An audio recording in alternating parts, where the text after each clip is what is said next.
Assalamualaikum warahmatullahi wabarakatuh. Apa kabar Ananda semuanya? Semoga dalam keadaan sehat walafiat. Nah, Ananda semuanya, pada pagi hari ini jumpa lagi dengan Bu Linda. Kita akan belajar ilmu pengetahuan sosial. Oleh sebab itu, sebelum kita memulai materi, silakan Ananda like dan subscribe dulu video berikut ini agar Ibu lebih bersemangat lagi dalam membuat video pembelajaran berikutnya. Baiklah Ananda semuanya, dimana pada pagi hari ini materi tersebut akan Ibu sampaikan, dan ini nantinya Ananda bisa menyaksikan materi IPS berupa bahan ajar, kemudian juga akan Ananda dapatkan juga tugas-tugas yang ada di dalam video berikut ini. Oke, selamat menyaksikan.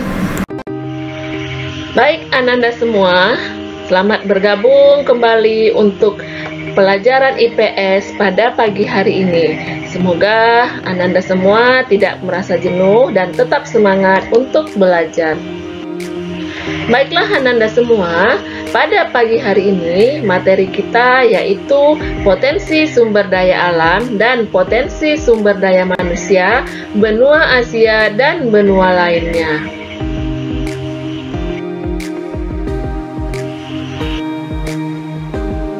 Oke, sekarang kita lihat yang pertama, kita masuk pada potensi sumber daya alam benua Asia dan benua lainnya.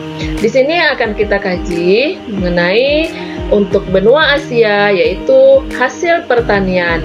Untuk hasil pertanian yang utama adalah padi.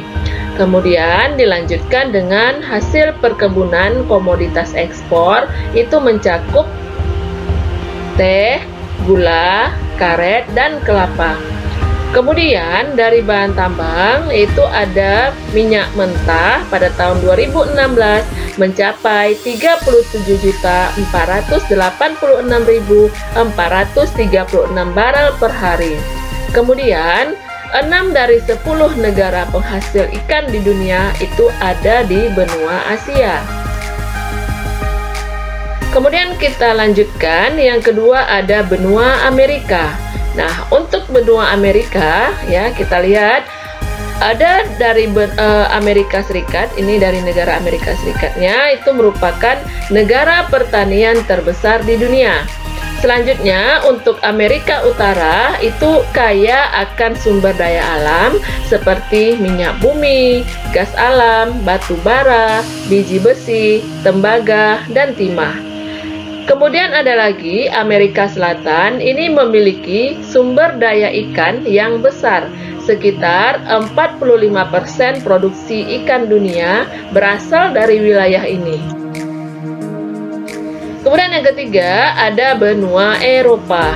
Nah, untuk benua Eropa sebagian besar gandum hitam itu berasal dari Eropa. Selanjutnya ada lagi batu bara dan minyak bumi merupakan sebagian sumber daya alam yang ditemukan di Eropa. Kemudian, Eropa memiliki sumber daya perikanan yang cukup besar, di mana produksi ikan Eropa mencakup 5% perikanan dunia. Yang keempat, ya, ada benua Afrika. Benua Afrika ini merupakan penghasil terbesar biji coklat. Benua Afrika memiliki cadangan besar sumber daya alam termasuk minyak bumi, gas, batu bara, emas, uranium, dan perak. Afrika Barat ini merupakan salah satu wilayah penangkapan ikan terpenting di dunia. Rata-rata menghasilkan lebih dari 4 juta ton ikan per tahun. Dan kita lihat yang kelima ada benua Australia. Nah, lihat di sini untuk hutan Australia menghasilkan industri hasil hutan yang cukup besar. Australia merupakan penghasil opal dan eksportir terbesar batu bara di dunia. Potensi perikanan benua Australia cukup besar, di mana hasil laut mencapai sekitar 2/3 produksi perikanan negara Australia. Nah, itu tadi ya Ananda semua mengenai sumber daya alam yang terdapat pada benua Asia dan juga benua lainnya. Kita beralih kepada sumber daya manusia, benua Asia, dan benua lainnya. Kita lihat Ananda semua, yang pertama di sini ada benua Asia. Nah, untuk benua Asia, ini merupakan dengan jumlah penduduk yang juga terbanyak di dunia, itu sekitar 60% penduduk dunia hidup di benua Asia. Nah, Ananda sudah ingat dulu ya pelajaran di kelas 7 bahwa penduduk yang terbesar nomor 1 di dunia itu adalah Republik Tiongkok ya. Jadi di sini kita tahu, kemudian juga diikuti oleh negara-negara lain, juga termasuk ya Indonesia merupakan jumlah penduduk yang keempat terbesar di dunia. Selanjutnya kita lihat secara umum tingkat pertumbuhan penduduk di Asia itu sekitar 1,5% per tahun. Nah, lihat lagi di sini berdasarkan data IPM tahun 2016 ya. Kualitas penduduk di benua Asia ini beragam ya, jadi dia bermacam-macam dari kualitas atau mutu dari penduduk di benua Asia. Kemudian kita lihat lagi di sini, suku bangsa yang ada di benua Asia itu terdiri dari ras Mongoloid, Melayu, Drapida, dan juga Kaukasoid. Kemudian yang kedua ada benua Amerika. Nah, untuk benua Amerika ini merupakan benua dengan penduduk ketiga terbanyak di dunia, di mana nantinya rata-rata pertumbuhan penduduk Amerika Utara mencapai 0,8% per tahun.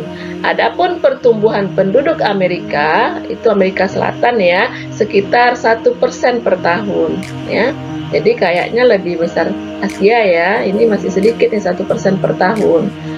Kemudian kita lihat lagi di sini ya, negara-negara di benua Amerika yang termasuk dalam kelompok negara dengan indikator IPM sangat tinggi.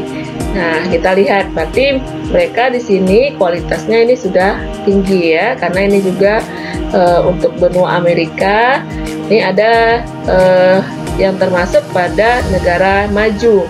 Jadi kalau untuk ciri negara maju salah satunya adalah tingkat pendidikannya yang sudah tinggi ya. Kemudian ada lagi penduduk asli Amerika. Di sini ada orang Eskimo dan Indian. Kita lihat yang ketiga ada benua Eropa. Nah, untuk benua Eropa ini merupakan benua dengan penduduk terbanyak keempat dunia ya. Kemudian suku bangsa yang ada itu antara lain ada Nordik, Slavia, Mediterania, dan suku bangsa lain yang mencakup Turki dan Mongolia. Kemudian untuk tingkat pertumbuhan penduduk di Eropa itu sekitar 0,3% per tahun. Selanjutnya, negara-negara di benua Eropa yang termasuk dalam kelompok negara dengan indikator IPM-nya sangat tinggi itu antara lain ada Norwegia, Swiss, Denmark, Jerman, Belanda, Islandia, Swedia, dan juga Inggris ya. Oke. Kemudian ada lagi benua Afrika. Nah, untuk benua Afrika ini merupakan benua dengan penduduk kedua terbanyak di dunia, artinya setelah benua Asia. Ya. Nah, kita lihat tingkat pertumbuhan penduduknya itu sekitar 2,5% per tahun. Selanjutnya, negara-negara di benua Afrika yang termasuk dalam kelompok negara dengan indikator IPM tertingginya adalah ada Mauritius, Aljazair, Libya, dan Tunisia. Kemudian suku bangsa yang ada di benua Afrika, ini dia ya, ada Negroid, Kaukasoid, Hamid, Pygmy, nah, dan Hottentot. Ada lagi ya benua Australia. Nah, untuk benua Australia merupakan benua dengan penduduk paling sedikit di dunia. Sekitar 0,5% penduduk dunia ini hidup di benua Australia. Tingkat pertumbuhan penduduk untuk benua Australia itu sekitar 1,4% per tahun. Selanjutnya, berdasarkan data IPM tahun 2016, kualitas penduduk Australia dan Selandia Baru termasuk sangat tinggi. Suku asli untuk bangsa Australia adalah suku Aborigin, di mana nantinya ini suku bangsa terbesar adalah warga keturunan dari Eropa. Nah, baiklah Ananda sekalian, demikianlah materi kita pada hari ini mengenai potensi sumber daya alam benua Asia dan benua lainnya, serta potensi sumber daya manusia di benua Asia dan benua lainnya. Semoga Ananda dapat mengerti dan memahami apa yang sudah Ibu sampaikan tadi. Demikianlah Ananda sekalian, sampai jumpa lagi pada pertemuan berikutnya. Wabillahi taufiq wal hidayah. Wassalamualaikum warahmatullahi wabarakatuh.